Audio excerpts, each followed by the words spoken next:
하루에 1.5에서 2리터 정도 마셔야 된다. 근데 이제 우리 환자분들이 잘 모르는 부분으로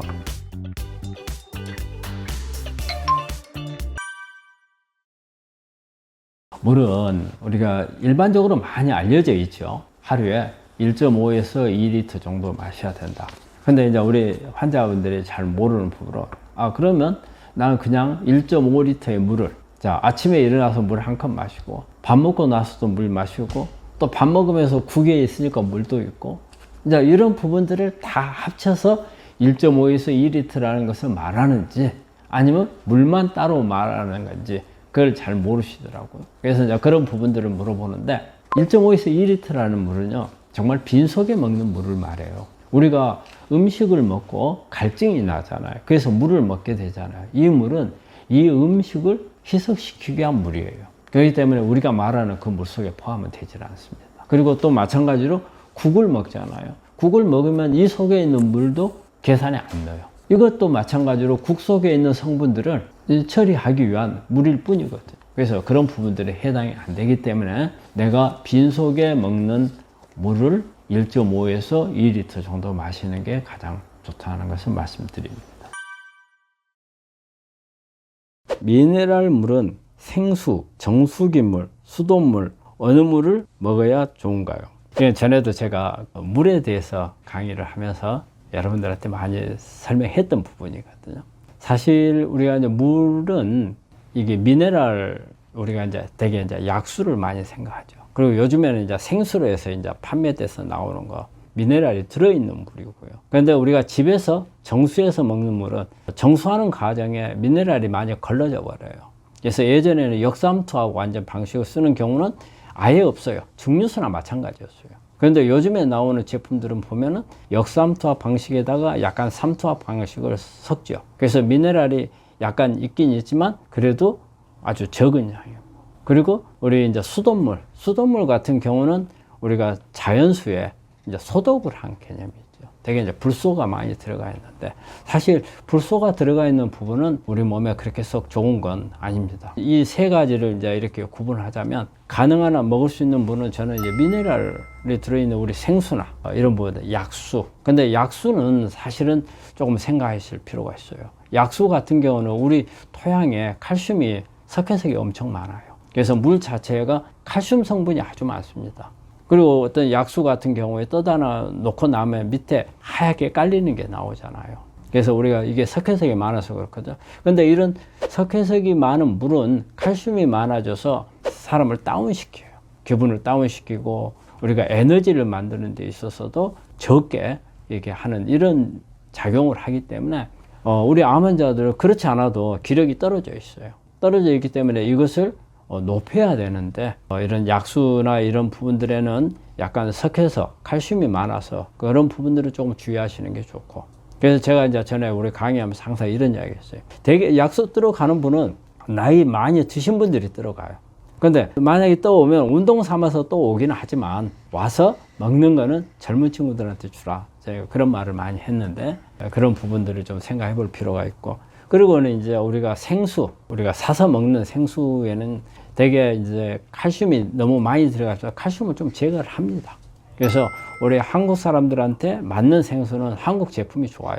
외국 제품들은 특히 서양 유럽 쪽에서 넘어온 제품들은 또 그 사람들은 너무 에너지 과잉이에요. 그러다 보니까 뭔가 좀 다운시켜 줘야 돼요. 그렇기 때문에 오히려 그 제품에는 칼슘이 첨가가 됩니다.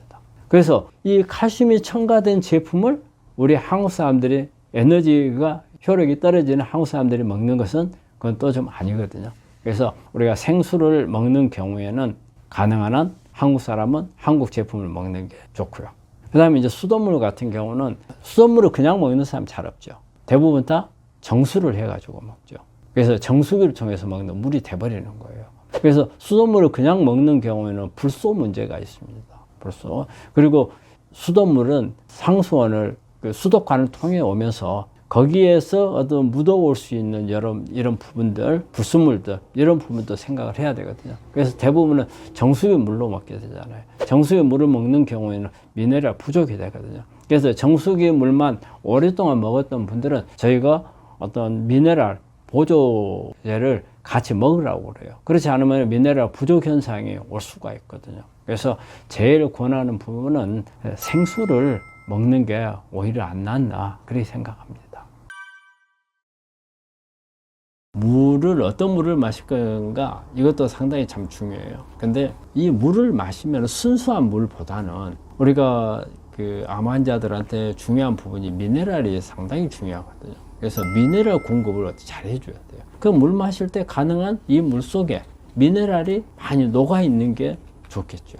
그래서 그 정수기 물은 사실 미네랄이 거의 없어요. 그래서 정수기 물은 증류수 먹는 거하고 똑같다고 생각을 해야 돼요. 결과적으로 정수기 물을 오랫동안 먹으면은 미네랄 부족이 올 수 있어요. 근데 이제 예전에는 정수기 물이 거의 역삼투압 물이었어요. 그렇기 때문에 거의 정말 증류수하고 똑같았어요. 근데 요즘에는 역삼투압하고 삼투압 방식을 같이 쓰는 게 많이 나오고 있어요. 그런 단점을 하기 위해서. 그래서 그런 단점을 보완한 물이라면 좀 나올 수도 있지만 어쨌든 미네랄은 부족해요. 그러면 이제 생수 같은 경우에는 미네랄이 이제 아예 이제 처음부터 안에 들어 있는 거죠. 우리가 지하수를 끌어올려 가지고 지하수 속에는 많은 미네랄이 있어요.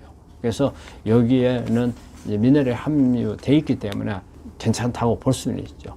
하지만 생수도 마찬가지로 아주 미량의 미네랄밖에 없어요. 그래서 저는 권하는 게 어떻게 보면은 우리가 인공으로 미네랄 워터를 만들 수가 있어요. 저는 이제 찬물이라 차가 아니고 차는 농도가 진한 거고 찬물. 그래서 뭐 녹차. 우리가 녹차를 그냥 우리가 잔에다가 마시면 그냥 녹차지만 녹차를 뭐 한 1리터 물에다가 타가지고 내가 일상생활에 뭐 운동하러 가거나 바깥에 산책을 가거나 하면서 물 마실 때 그렇게 녹차물을 마시는 것도 좋고요. 그 다음에 연잎차 같은 것도 좋고 그리고 비타민 나무를 가지고 만든 비타민 나무 차 이런 부분들도 좋고 그래서 여러 가지 그 외에도 많은 교식품들이 있잖아요. 그런 부분들을 넣어 가지고 만든 찻물을 하면은 그게 훨씬 더 미네랄이 많이 있고 그 안에는 또 비타민도 많이 들어가 있잖아요. 그렇게 마시는 게 좋을 것 같아요. 우리가 항암을 하게 되면 탈수가 제법 더 많이 오죠. 근데 우리 암 환자분들은 암이라는 것을 알았다는 것 자체로서 탈수가 되어 있는 환자들이 참 많은 것 같아요. 우리가 이제 탈수에 대한 검사를 하거든요. BIA라는 검사를 하게 되면 우리 세포 안의 물, 우리가 탈수라는 개념을 우리 환자분들이 지금 이제 그걸 좀 설명을 드리면 우리가 탈수라고 하면 그냥 갈증 나는 것을 탈수라고 생각을 해요. 근데 우리가 갈증 나는 탈수는 사실 큰 문제가 아닙니다. 이거는 혈액의 탈수거든요. 혈액 탈수는 그냥 물만 마시면은 충분히 갈증을 해소가 돼요. 근데 우리가 여기서 말하는 탈수는 혈액 탈수가 아닙니다. 세포 안에 물이 부족한 탈수를 말하는 겁니다. 근데 우리 세포 안에 물이 많아야 우리 집안에 물이 있어야 충분히 어때요? 싱크대도 청소도 하고 화장실도 하고 지저분한 거 할 수 있는 게 집안에도 물이 있어야죠. 우리 세포도 마찬가지입니다. 세포 안에 물이 없으면 세포 안에서 에너지를 만들면서 만들어지는 산화물들이 활성산소가 엄청 많아요. 이 부분을 처리할 방법이 없어요. 물이 있어야 되는 겁니다. 그래서 물이 부족하게 되면 세포가 엉망이 돼요. 그럼 엉망이 되면은 손상이 오는데 이게 핵 안에 유전자들 손상 오면 이게 바로 암으로 가버리는 원인이 되거든요. 그래서 세포 안에 탈수를 막아야 돼요. 그러면 이 탈수를 막기 위해서 물만 마시잖아요. 우리 환자분들이 탈수 이야기하면 내가 물을 엄청 많이 마신다 이런 이야기 하거든요. 근데 그 물을 마셔가지고 혈액의 탈수는 해결할 수가 있지만 세포 탈수는 해결이 안 돼요. 왜? 세포에는 물이 그냥 스스로 들어가지를 못합니다. 만약에 세포 안에 물이 스스로 들어갈 수 있다면 이 세포는 너무 커져가지고 나중에 터져버려요. 그래서 절대 들어가지 못하게 살아있는 생명체의 세포는 물이 함부로 못 들어갑니다. 그럼 어떨 때 들어가느냐? 바로 우리가 이 세포하고 세포 바깥에는 미네랄 교환을 해요. 특히 세포 안에 있는 나트륨은 세포 바깥으로 밀어냅니다. 그리고 세포 바깥에 있는 칼륨은 세포 안으로 끌어들여요. 그래서 우리가 여기에 에너지를 엄청 많이 써요. 그 과정에서. 그러면 칼륨이 세포 안에 들어갈 때 물을 끌고 들어갑니다. 그래서 칼륨이 많은 음식을 먹어야 세포 안에 물이 들어가서 탈수가 해결이 되는 거예요. 단순히 물만 마시면은 그냥 혈액까지 갔다가 그냥 소변으로 나가버리는 겁니다. 그래서 탈수를 막으려면 칼륨이 많은 음식을 먹어야죠. 칼륨이 많은 음식들을 한번 살펴보면 고구마가 많아요. 고구마 저는 많이 권하는데, 고구마는 면역도 올려주고, 그 다음에 이 안에 식이섬유도 많이 들어있고, 또 껍질에 안토시안도 있고, 그러면서 또 칼륨이 많기 때문에 탈수도 해결해요. 그래서 만능인 음식이 저는 고구마고, 그 외에도 뭐 토마토라든지, 그 다음에 비트, 뭐 콜라비, 또 키위, 그리고 채소류에는 칼륨이 많이 있습니다. 그래서 칼륨이 많이 들어있는 음식을 먹는 게 좋다. 그리고 칼륨은 이제 우리가 보통 알칼리성 미네랄 말을 쓰거든요. 근데 알칼리토 미네랄이 있어요. 완전한 칼륨처럼 알칼리성은 아니지만 알칼리를 띠는 미네랄이 칼슘하고 마그네슘입니다. 그래서 칼슘하고 마그네슘이 있는 음식도 약간의 이런 탈수를 막아주는데 도움이 될 수 있습니다. 이게 우리가 고구마가 바깥에 있잖아요. 바깥에 있는 안토시아닌 껍질에 보라색. 근데 우리가 밤 고구마나 이런 경우에는 그 안에 있는 과즙에도 이게 안토시아닌 성분이 많이 들어가 있는 부분이고, 또 여기에는 뭐 베타카로틴이라든지 다양한 부분이 있기 때문에 요즘에는 뭐 호박 고구마, 뭐 밤 고구마, 또 뭐 자색 고구마 이런 부분들이 있잖아요. 그래서 그런 거일수록 오히려 일반 고구마보다 그런 파이토케미칼들이 많기 때문에 훨씬 더 우리 암 환자들한테 권장할 만한 식품이 되겠죠. 무리암을 치료하는 분이라든지 또 우리가 암을 예방하려고 하는 분들한테 물을 많이 마시라 하잖아요. 혈액의 혈관 안에 있는 탈수를 막아주고 갈증을 해소하기 위해서 하는 목적이 아닙니다. 이 우리가 물을 많이 마시는 것은 우리 세포 안에 물을 많이 채우기 위해서 하는 거예요. 그거 중요합니다. 우리가 혈액하고 그 다음에 간질세포, 혈액과 혈관하고 세포 사이에 있는 물들이 있거든요. 이 물이 많아지는 것은 도움이 하나도 안 돼요. 세포 안에. 그런데 이 되게 우리 암 환자분들이 세포막이 튼튼하지를 못해요. 그래서 물을 제대로 가두지를 못해요. 그러다 보니까 세포 안에 물이 부족해져요. 세포 탈수가 일어나죠.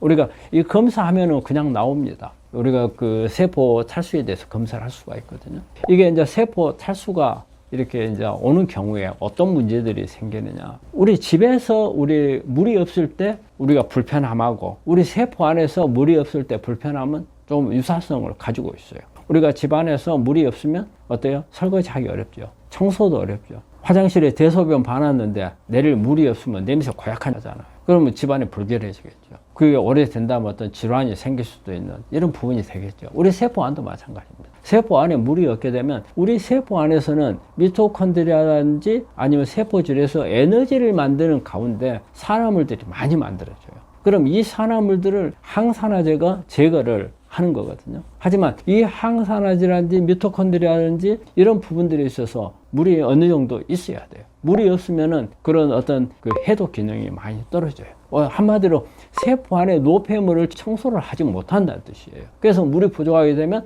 산화물들이 만드는 부분이 정리가 안 되기 때문에 그 산화물들이 활성산소가 돼서 결과적으로 유전자 손상을 오고 그리고 미토콘드리아를 파괴를 하고 하다 보면 이 세포가 여러 가지 염증 반응을 일으켜요. 그래서 만성 대사성 질환도 갈 수도 있겠지만 암 환자들한테는 암으로 정상세포가 암으로 갈 수 있도록 만들어버리는 그런 결과를 초래하거든요. 물이 아주 중요하고 물을 보충할 때는요 항상 물만 먹어갖고 되지 않는다는 것을 제가 전에도 이렇게 수차 강조를 했습니다. 물만 먹어도 되는 게 아니고 물은 세포 안에 못 들어가요.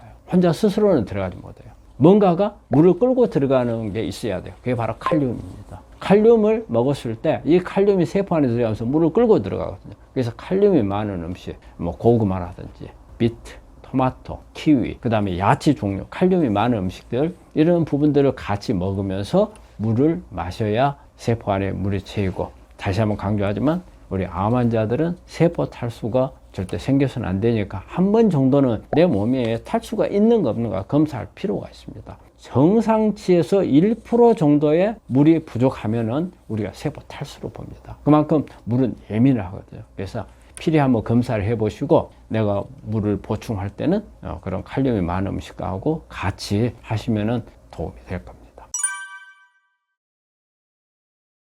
그러니까 우리가 이제 칼륨이 부족하다는 의미는 아니에요. 칼륨이 부족하다는 의미는 아니고 우리 이제 세포 안에 들어갈 때 이제 칼륨이 필요하다는 이야기지, 우리가 칼륨이 부족해서 물이 못 들어간다 그런 의미는 아니에요. 그래서 일단은 혈액 검사를 하잖아요. 그러면 칼륨이 정상적인 사람은 정상 범위에서 벗어나질 않아요. 정상 레벨 안에 있어요. 그렇지만 우리 세포 안에 있는 칼륨치를 우리가 혈액 검사상으로는 세포 안에 칼륨치를 체크하는 게 아니에요. 혈액을 체크하는 거예요. 혈관. 그러니까 세포에 있는 칼륨치는 체크가 안 되는 거예요. 그래서 우리가 칼륨을 많이 보충을 하게 되면 혈액에 있는 칼륨이 세포로 들어가는 거죠. 탈수가 돼 있는 사람이 그러면 우리 칼륨이 부족한 사람이다. 그런 의미하고는 조금 달라요. 세포 안에 칼륨을 많이 넣기 위해서 넣어줘야 된다 그 말이지, 칼륨이 탈수가 된 사람은 칼륨이 부족한 사람이다 그 개념하고는 달라요.